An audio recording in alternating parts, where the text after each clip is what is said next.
Hello everybody, this is Maniac 4 Bricks, and I'm here today with set number 60128, Police Pursuit from LEGO City in 2016. This is a release early in 2015 during the holiday season. This is ages 5 to 12, 184 pieces, 2 minifigs, 2 cars, bunch of cash, and a bunch of cones. And this retails in the United States for $24.99, so that's $25. Which is a little bit on the high side for the number of pieces that you get, but I'm hoping that there's a good number of new stuff to make the price worthwhile. So, I've already opened this up, and just to give you a look at what's in the box, one instruction book for bag 2, and an appropriate bag 2 with it. One oddly warped instruction booklet for number 1. It'll be easy to read. It's just a little folded up as all. I'll just put that to the side. One sticker sheet and a bag for number 1. This does have a couple new parts. We'll go over most of that stuff a little bit later on. Let's get to building. So this time around, I'd like to do something different. While I'm building this set from bag 1, I don't find anything particularly unique as far as the pieces, but this is brand new. We've originally had it as more of a split version of that, where it'd be 1x6 and a similar shape, but this one is 2x6, which means we can create larger widths for vehicles. This is going to be a 6-wide base when we're done. Other than that, from bag 1, everything else seems pretty standard.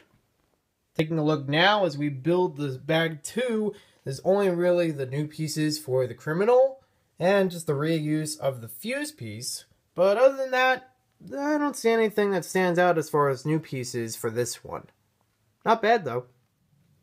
So now that we've got both models completed, before I add the stickers on them, I wanted to take a quick look at them without the stickers. So in case you're iffy about actually using stickers in this set, it actually doesn't make too much of a difference as far as detail. Now, I did want to point out this slope piece, I didn't mention it before, is actually printed, which is good. So it still gives that police vibe to it, although you probably could change a couple easy pieces like this and change that to a non-printed version, and you have yourself a cool sports car with a black and white color. I mean, it could work. I mean, the car by itself already has a very cool look to it by itself. The truck, here's a quick look at the top, on the sides, on the back. This actually does have a lot of storage space. We'll get more into that a little bit later.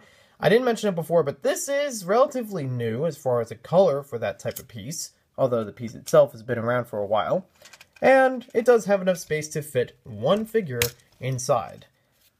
Pretty much one figure. I don't think you can really fit the accessories in there. That's what the sides are for. And here's a quick look at the front, which actually has a nice grill section right there with just the one piece.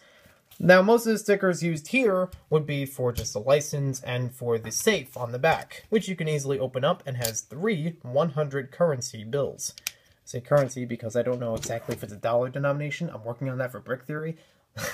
Stay tuned in a little while. Now, as far as the police car, here's a top look, side look. You would usually put a sticker here for the police sign, a sticker back here for the license plate, which actually does have a really nice detail there for the exhaust and for the spoiler. Spoiler alert? I don't know. And does have a nice little open area. Got the rear view mirrors actually tucked in a little bit, which is pretty cool. Pretty sporty. And again, you would fit another license on there. You might even have enough room for another sticker or two. I believe the one is supposed to go on top on the hood. If you open this up on the inside, you can see you have enough space to fit one figure as well. Even though it's a 6-wide build, you still have one seater. And it's actually made with a smaller version of the car base, which is actually pretty nice. These have the older style of the wheel wells, but they do have newer wheels and the newer wheel axle piece underneath. So, pretty nice looking. But there is one elephant in the room I haven't addressed yet, and probably should. Didn't we already have a dark red pickup truck like this in a $20 set a little while ago? Yes, we did. And I'd like to just cut away and try to compare those two so we can really see if they're the same model. Now for the previous one, we had a little bike with it, but I'll review that at some other time. This one was from about 2012, and this one's from 2015 or 2016, so a couple years later, so hopefully things have improved. Now, one thing I do want to note is there actually are a little bit less pieces between the two models. This one does have a lot more to add some more stripes on the side, a little more detail on the front and the back. Since this one has a smaller area for the trunk, it has a deeper area and actually has a latch on top so you could actually close it.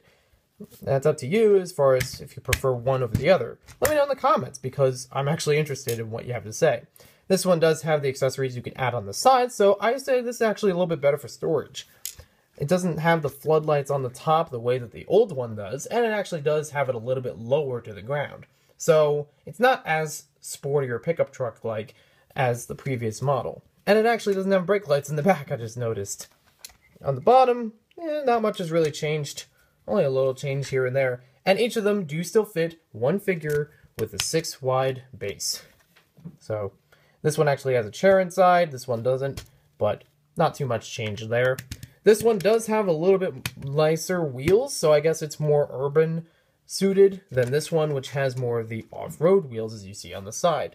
Let me know right now in the comments if you guys prefer each of these designs, or if you're not really a fan of either one, because I know this one wasn't really a favorite of people. Before we get on to the stickers in this set, I'm just going to take a moment and take a look at the figures. These do have some new prints for the torsos, which is probably the most noticeable thing between the two figures compared to previous police sets. The criminal also has new printing on the legs, which actually does carry that gray and white stripe pattern from the front, so that's actually pretty nice. And it also has a new face with him, it seems, or at least a face I'm not familiar with from other sets. The other guy has not that much of an interesting face in my opinion. It's been used a long time. The criminal has another number on the back, which I don't recall if it's been used before. I haven't really kept track of the numbers on the criminals, but I probably will in the future. I do like how the newer one has this slicked back hairpiece on him, and none of them have print on the back of their faces. So the faces you got on the front are the only ones they have. So now that we've built everything and put the stickers on, they don't really make too much of a difference. A lot of the stickers go towards the police car, which actually does make it look more professional, from the sides to the engine 1 on the top, license plate on the back and front, and police is also on the other side. This one actually has the initials HA60128, while this one has CG60128. Sorry, I forgot for a second. But that's cool. That means there are 2 designers for each of the models in the set. Or 2 designers in the set on the whole, 1 for each model. There's also another sticker on the back just for the safe. It has a 12-digit, keypad to try to figure out the 4-digit combination. It's a really cool set. I do really like how this one looks. Compared to the earlier vehicle, it does look a lot better for its urban setting, because this one's intended more of the off-road setting. I'll review this a little later. But I really do think the highlight of the set is this car. It is so sleek. It is so refreshing from a police car standpoint. I do like how this thing looks. This one has better storage, I gotta admit. Thank you for watching this video. Hope you guys enjoyed it. Be sure to leave your thoughts in the comments below about this set. Check out some of the other LEGO City reviews that I have coming up, and some recent ones, like this figure from the minifigure cube. And we'll see you next time with more LEGO videos. Let me know also about the style of this review, because I did a couple things different this time around, where I showed specific parts about the set while I was building it, doing it without the stickers, and then with the stickers. And let me know what you guys like. And we'll see you next time.